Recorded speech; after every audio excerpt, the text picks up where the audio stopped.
Dacă mai ai și tu încă o mamă, încă mai poți să te numești copil. Dacă mai ai și îți trăiesc părinții, încă mai poți să zici că ești copil. Dacă ai harul și-ți trăiește mama, s-o prețuiești și vei fi fericit. Dacă mai ai și îți trăiesc părinții,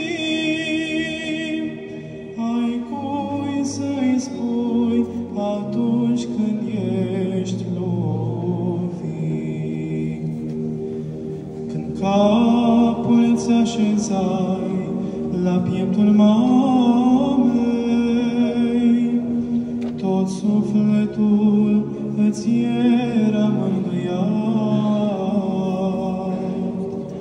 Cât de fierbinți au fost a tale lacrimi, deodată totul te-a înviorat.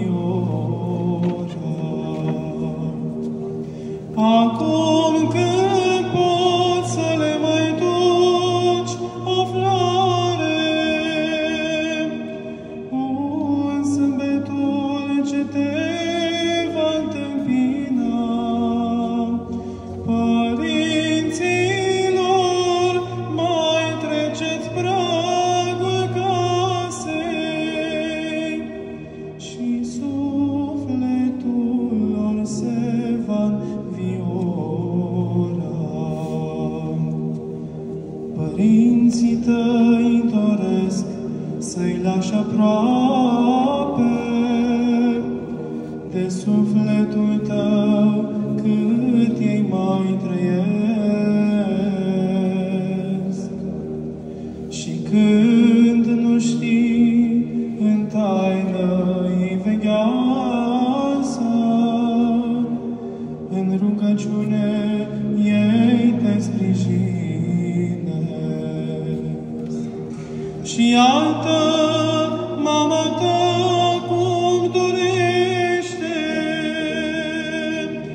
cu duioșie tu să-i dăruiești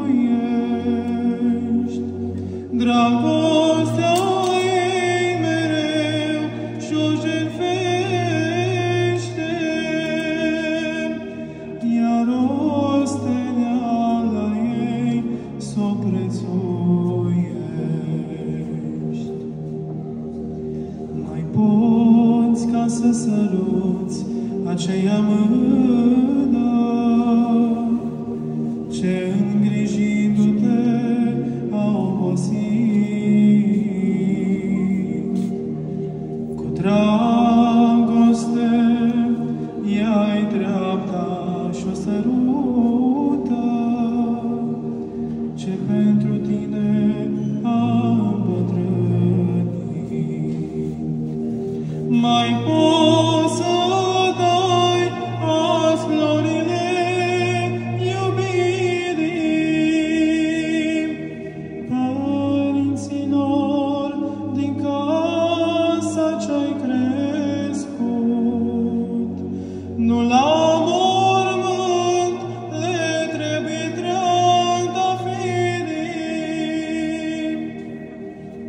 ci în căsuța care te-ai născut. Ar vrea să intre în casa ta prieteni ce te însoțesc și ei mereu cu drag. Dar când părinții tăi îți deschid ușa, simți cum răsare soarele în prag.